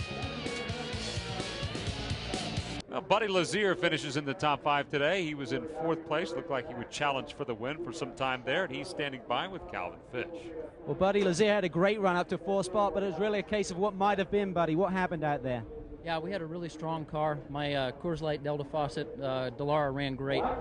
We were running strong, and we kept making the car better and better, but we ran out of fuel. I mean, it's just the way that there's just no two ways about it. I was dead stick all the way around, able to get it bump started, and then going back down the back straightaway, there was air in the line, and the car wouldn't run, so bump starting, it took me like 15, 20 seconds to get it going. So we threw away what we worked hard all day for, but my guys worked really hard. I had a great race car at the end. That's what's so disappointing. It's our home track. We had a fast car at the end. I think we could have challenged had we not run out of gas. You ran against all of the front runners all day long, Buddy. Who was going to be the biggest threat? Was Greg Ray the man to beat, or were there some other strong cars out there? There were some other strong cars, but Ray looked like the one you'd have to get by, but there was a lot of traffic. That really played a large role today, and radios played a large role. We didn't have any radio, really. I mean, it was real intermittent, so I think that might have added to us running out of fuel, so, you know, we needed the communications, would have helped a lot as well. But Greg Ray looked strong. Seems like you're really turning things around now. Come race time, you guys are strong week in, week out. What has really been the change over the last 6 months? Well, I don't know that there's really been a big change. We were a little off for a race or two, there's no doubt, but we were pretty strong all season. We just haven't been able to capitalize on it. It's real frustrating, and I guess being here in front of the home crowd, that makes it even more frustrating. We're just having some tough luck this year, but we're still in the championship hunt. 2 races to go, and Buddy LAZIER would love to close out this season with a victory. Vince Welsh? Sam Schmidt finished 5th today, and you were on the point for a while. Traffic was a problem today, wasn't it? Yeah, for us. I mean, out in front, I was glad I got it on the start because the car was just a dream. I mean, we were able to stay in front of Greg and I think pull out a little bit of an advantage. And then when he got me in traffic, we were basically losing the front end going in, which was creating, you know, kind of a full lock situation on the wheel, and then coming off, it wanted to swap in. So it was just kind of until we got to the first pit stop, and then, I mean, Skip Fall and Jeff Britt made a great call on the first pit stop because from then on out it was pretty hooked up. But unfortunately, we were already down to 10th or 12th. That loose feeling is something you don't want out there. But Sprint PCS team, I mean, a couple times we could have pitched it in the fence too. So it's nice to come home 5th and keep the top 5 streak going and head on to Vegas where I think we can run strong there. Now looking at the big picture, 4 top 5s in your last 5 races, and that's a great improvement for where you guys started. Yeah, we got to be consistent and you know, keeping that sponsorship hunt for next year. You know, so that's what it takes, and we just keep chugging away at it. We're going to win one of these things. The guys are just doing a super job. We killed it on fuel mileage today, so that's the positive. And top 5s is, if nothing else. I mean, it's kind of sad to be disappointed with the top 5. I mean, last year we would have killed for them, but now this is we're pretty happy with that, and you know, we'll take it and go on to Vegas. 2 good showings at Pikes Peak for Sam Schmidt. 2nd here in June, 5th today. And Dave, let me give a little gratuitous self-promotion. That man, Sam Schmidt, will be on the IRL Speed Zone chat room on Monday night, starting at 8 o'clock Eastern Time. How do you get there? www.jackaroot.com. All right, did you hear that this guy's got a website now? He's got one, and you know, I got one too, www.rlionic.com. So I'm the only guy that's left out. How do you like that? Here's 11 through 25 from today's Colorado Indy 200. Big day for Eddie Cheever, but a tough day for Owen Snyder. That's right. His daughter made the varsity soccer team only to break her leg yesterday. So we want to get a call to Christy, who's resting at the hospital right now. We wish her the very best. We'll be back with more here at the Colorado Indy 200. Hope you'll stay with us.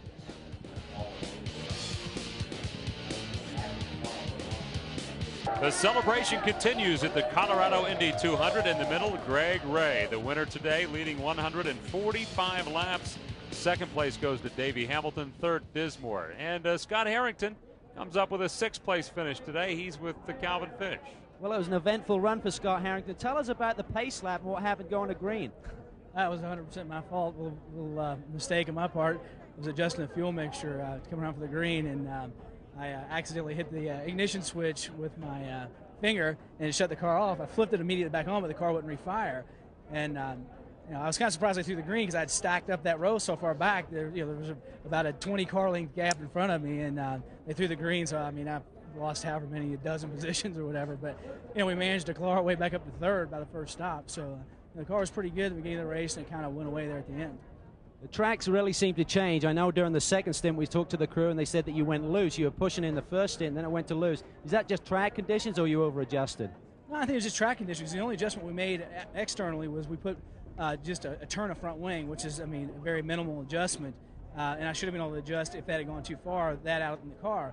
But I've never been adjusting the bars and the weight jacker anymore in my life. I mean, I was adjusting the front bar. Last time we were here, we had a great car. The only thing I did all day was adjust the front bar a little bit. Today I was adjusting the front bar back and forth, the rear bar back and forth, had the weight jacker out, the weight jacker in, and I mean, it went from understeer. There at the end of the second run, I mean, I was hanging on. I mean, it was just white knuckling it because the car was so loose. It coming off a 2. I mean, it was like opposite lock a couple of times, which on an oval is not too much fun. Another great run for Scott in the certainteed entry. Vince Welch? Well, what a difference a couple of months makes for Robbie McGee. He didn't even get a chance to qualify here in the race in June and did not start the race, and now you finished 7th in this one here in August. A much different event for you. I'm sure it was much more enjoyable, too. Oh, yeah, it really feels great for the whole Energizer Motorsports crew led by Dave Conti. We've had great motors. The car's been great all weekend. We're really just chiseling away to get our first win sometime, and the biggest thing, having Steve Fried back is just amazing for us. We're really happy to have him here and can't wait for him to get back over the wall and keep this thing on the road. Visit with Steve in a minute. Talk about the engine change. You went to Comtech Motors this week, and a big difference, huh? Yeah, it sure is. I mean, we had some issues before, basically with just being able to get out on the track. We had reliability issues. We want to thank Treadway Racing for leasing us these Comtech Motors because they've really proved to be really consistent, reliable, smooth, and fast. That makes a big difference, having a good motor. And Robbie mentioned Steve Fried, and Steve, of course, if you follow racing, you know Steve was involved in a pit lane accident at the Indianapolis 500, and it's great to see you back. I know that you're probably glad to be back as well. Yeah, I'm very glad to be back. They brought me back to life at Indy, but I'm starting to live this weekend. So it's just great to be back here with the Energizer Advanced Formula team and Robbie and seeing it all. And I just can't wait to get back to where I can get back over the wall and get my hands back into the car and get my hands dirty again. But I'm just really excited and happy to be here, and Robbie just did his usual wonderful job out on the track. We know you've been through so much physically, but just kind of update us on your condition and how you're doing. So many race fans around the world wanting to know. Well, I'm doing pretty good. I still got a road ahead of me. Right now I can't use my left arm for another month. I just had a shoulder surgery where they removed my collarbone, and I need another surgery for the paralysis of the right side of my face for a nerve that goes through your ear into your brain. But every operation has been, come out well, and I got all the faith in the world with the doctors of Indy. Just I thank God all the time that if this had happened to me, that it happened at Indy, and all the stories I heard about the track personnel at Indy and Methodist Hospital. I just can't thank them all enough, and all the fans that have sent me all the letters, and everybody said they were praying for me, and I shouldn't be here, so there must be something to that. As a crew chief, I'm sure it helps the remedy a little bit too when you see your driver doing so well. Oh, that's for sure. If he's got a car under him, he's going to do good. There's no question about that. I've never seen him do bad. I know it means a lot to him to have you back here with the team at the racetrack too. Congratulations on a good day today, and welcome back. Thank you very much. Steve Fried, guys. Vince alluded to actually Steve alluded to the fact that he stopped breathing and had to be revived on pit road. Steve Fried's middle name is Lazarus. And he is truly a remarkable man, this guy. He has been through so much, and he knows that all you fans have been thinking about him. I was at his apartment a couple of months ago and saw all the letters and cards and flowers from everybody. So Steve Fried, truly a remarkable guy. And you think you got a problem? This guy's been through it all, and he's feeling quite well. It's good to have him back at the racetrack. The points are interesting now, Jack. Well, at the top of the show, we said things were going to get shuffled around. Well, they have. Look at the lead that GREGOIRE now has over Scott Goodyear. But notice how close Kenny Brack is to Scott Goodyear, how close LAZIER is. And I'll tell you what, it is very tight now, all the way through the top 10. A couple of more races to go here in the Indy Racing League. 8 events so far, total of 10. Again, GREGOIRE wins the Colorado Indy 200. We'll have much more live here on Fox Sports Net when we come back. Stay with us. Look at the traffic jam out on the highway as people pour out after watching this great event here, the Colorado Indy 200 at Pikes Peak, and the weather held out just perfectly for us to get this race, and Greg Ray grabs the victory. Vince Welsh? It sure was a beautiful day. A lot of good racing out there, and Stéphane Gregoire was part of it, and Virginie, the newlyweds here. So congratulations, Stéphane, and racing no different being a married man, I assume. No, you don't think about that when you drive, you know, otherwise that means you're not concentrate. No, that doesn't change much for racing. There was some heated racing out there today. I know at one point you and Donnie Beechler touched. Yeah, Donnie was trying to dive underneath me and somebody else. I was trying to pass someone, I don't even remember who it was. And well, Donnie was just trying to pass us, and it didn't work. Oops. And he was a little bit short, and he hit my left rear tire, and he broke his wing. So I'm sorry about that for him, but of course I didn't do that on purpose. I was not trying to block him and anything like that. You finished 14th today, and some might look at that and say, 14th, an average finish. But considering what your team went through this week, I know that you really struggled the first couple of days, realized you had a cracked bell housing right before qualifying yesterday. So considering how little time you actually had to work with a good car, 14th is a pretty solid run. Yeah, of course, 14th is not a very good result. So that's not what we want to do, you know. We want to do at least top 5. But as you said, we had the broken bell housing Saturday after qualifying. I mean, we saw it after qualifying. And so we had only 30 minutes last night to set up this race car and try to make it okay for the race. And it was not enough time to have a competitive race car. So it was just not competitive enough. So I was not I mean, I was not able to bring a good result to make Smilto Keim Viking Air Tour. So everybody was here watching, but unfortunately, I'm not very happy about the 14th position, but we finished, so that's good, and we'll try to do better for the last 2 races. We'll see you in Las Vegas. Thank you. Thank you very much. Congratulations, and congratulations on the wedding. Thanks a lot. John Hollinsworth had a tough day finishing in 16th position, but Team Extreme have reason to celebrate. They just announced a 3-year sponsorship extension from Lycos, and that means job security for all 3 of these guys. We've got Rob Stark, the crew chief here, and Mark Wider over to the other side, the engineer. Tell us about your day, John. Tough day out there for you. Yeah, Calvin, it was pretty tough. Right on the start, apparently, we had an injector clogged or something. That bottom line is we were down a cylinder, so the Compicom Lycos car was a little underpowered here most of the day, but we still finished up 16th. At least we're still in the hunt for Rookie of the Year points, but we'll try to get them at Vegas and TMS. It seemed like the car was running pretty strong, even though you're a cylinder down. You seem to be running as quick as some of the other guys out there through the turn, certainly. Because of these 2 guys primarily and the rest of the team, we probably had the best handling car throughout the duration of the race that we've had to date. So it's just unfortunate we didn't have the horsepower to match it, because we could stay with the leaders in the turn. It was frustrating to see them to go away down the straight, though. Well, these 2 guys, Rob and Mark, actually reckon they're the oldest guys over the wall. But Mark, tell us about working with a young rookie. You've come through Indy Lights, now in the IRL, worked with a lot of young drivers, Robbie Buell, who's now running the IRL. Tell us about John and his potential. Well, I think John's potential is really unlimited as of right now. I mean, you know, we've seen so many times that after a driver gets a full rookie season underneath and he comes back for the 2nd year, how much he jumps in that 2nd year. And we're getting a ton of experience. He's doing a great job. He stands on the gas, and we're looking forward to the next race. Rob, tell us about working together for 3 years. You get the chemistry going, and that's just going to lead to better things down the road. Yeah, it is. I think everybody's gelled real good on this team so far, and I think we're just continue to move on and move up, and I think everything is just going in a positive direction here. Okay, well, good luck, boys. We'll see you at the next one. Thanks.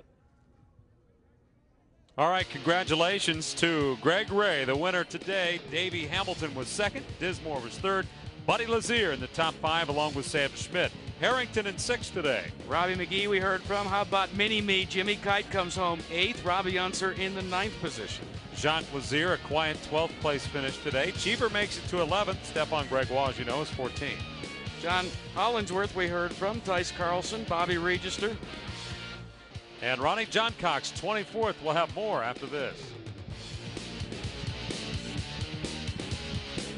You're watching Fox Sports Net coverage of the Pep Boys Indy Racing League. Today, the Colorado Indy 200. And here's how the points stand after today, Jack. Look at Greg Ray's lead. And you know what? Look right here. Scott Goodyear, if he's not careful, may find himself in 3rd spot.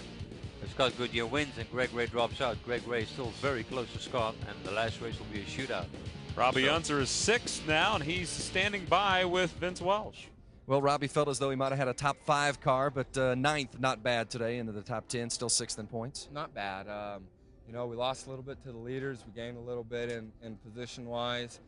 The guys did a really good job this weekend. We blew motor, you know, before qualifying, went into qualifying not knowing anything, had a great start. And You know, Petromali ran smooth with the altitude. We ran cool all day and stuff, but just couldn't get through 3 and 4 very well all day. And I didn't call enough change early on, and we had a little bit of problem getting our fuel in our car. And other than that, you know, we had a decent car. We didn't have a winning car, but we had a top 5 car. In the last 6 races, you've had 5 top 10s. I mean, you've really made a move up the points race, and standing 6th, pretty good position for this team. It is. I mean, you know, it's kind of fun to walk around here because we've thrown a little bit of a monkey wrench in their plans because nobody expected us to be up there. But we're getting consistent enough to where we're somebody and we're playing with the front guys. It's a lot more fun than watching them all play. So it has worked, and I owe that to the guys. I mean, it really is the physical guys working on this car that have driven this thing up. I mean, they're awesome. Earlier in the race telecast, we saw some footage of you on the mountain with Little Al. I'm sure you've been up that mountain more than a few times. Maybe once, I think, on a weekend, one way or another. How about Little Al? And will we see a team UNSER with maybe throw you and Al and Johnny into the mix? There's always the potential of something like that. I think there's probably more of a likelihood it happening with Johnny and I. I think Al was obviously here this weekend. Don't know what he's going to do. Didn't have a chance to talk to him before he left. Got a very good welcome and good response. So hopefully he got something handled because I want him here. Yeah, a lot of people do. Congratulations on a 9th place run, even though I know it's not where you wanted to finish. Thanks. God bless. Talking about Team UNSER for the year 2000, rumors that it's going to be one of the we call kitchen counter type sponsors, so it could be real interesting. That would be fun to watch the UNSERs running together in the Pep Boys Indy Racing League. Well, today, Buddy LAZIER, the 96 Indy 500 winner, comes up with a 4th place finish. His brother was running in the top 12 as well, Jacques LAZIER. These two share a very similar passion. It's racing. Take a look. One is an Indy 500 champion. The other, a rookie. Raw, yes, but talented enough to challenge right out of the box. He has proven, at least on the quad, that Jacques LAZIER, rookie or not, is a strong IRL competitor. Buddy and Jacques LAZIER both race in the Pep Boys Indy Racing League.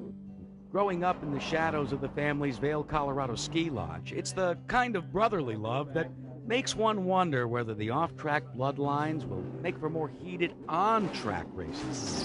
Buddy's been the first one to help me, and obviously I feel the pressure of trying to, continue on the family tradition, and Buddy's always been the first one that said, hey, it took me several years to get up here, and it took me several years to get comfortable with the racetrack. It might take you that long, it might take you a lot less. There's a little bit of everything, you want to give him some advice, but at the same time, he wants to do it on his own. While Buddy is already a career multiple winner, Jacques has led in both Texas and Atlanta and seems destined soon for victory lane. I remember when I was just a baby, my dad used to, when I was 3 or 4 years old, my dad used to put me on his lap and he'd hold the steering wheel and I'd hold the steering wheel and we'd, go out and drive the car together, and ever since then I just, I couldn't wait to go racing. When someone does something and has a passion for racing such as I do, and for car racing specifically, it's kind of nice to be able to share that with one of your sons. You can imagine, if that's a true statement, how great it is to share it with both of your sons, and I really thoroughly enjoy it.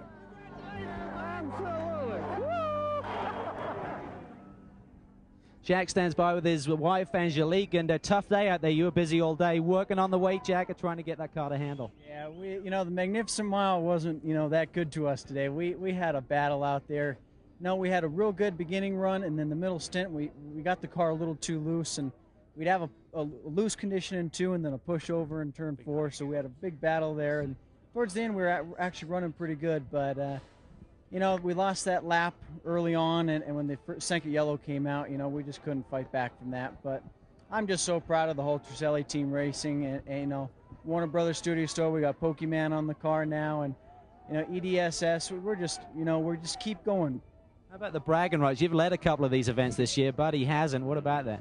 I don't think I can brag because he beat me this race, but yeah, we've still led more laps than he has, so I got that on him. Joe Truselli just walked up. I understand you got a request for the booth, Joe. What's that? Yeah, I'd like to ask Jack if he could do that Elmer Fudd, that great Elmer Fudd he did the other day on the radio. Oh, I don't know about that, Joe. I was very excited watching Team Truselli race today, especially that Jacques LAZIER. He's doing it right now, guys. Okay, back up top. Thanks, Calvin. Vince Welsh is standing by now. Vince? Well, Jeff Ward, I know not a very happy man right now after the way your race ended today with an early accident.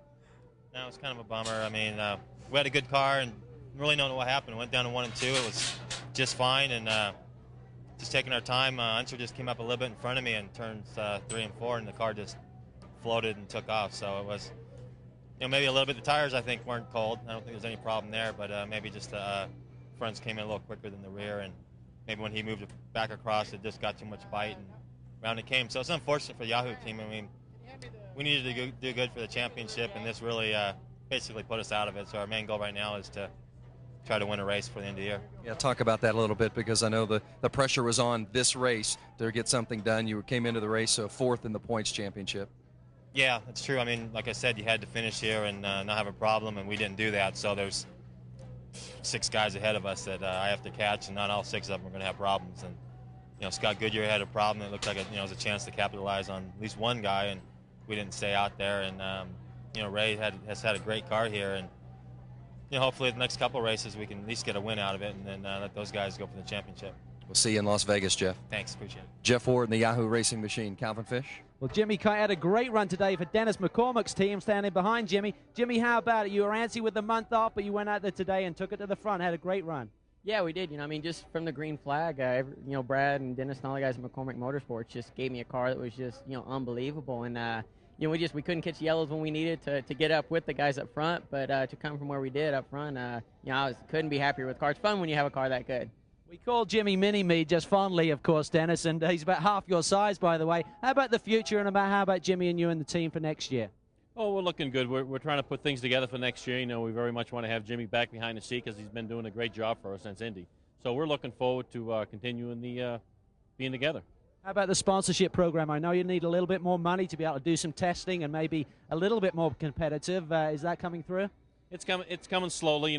Like everybody, you always can use more money. But we want to do more testing, and we want to get that a little bit extra to be more competitive. Great job today, guys. Thank you. All right, thank you, Jimmy Kite. Jimmy Kite finishing in the top 10 today. Greg Ray's your winner. He dominates for 145 laps. We'll wrap it up here on Fox Sports Net when we come back.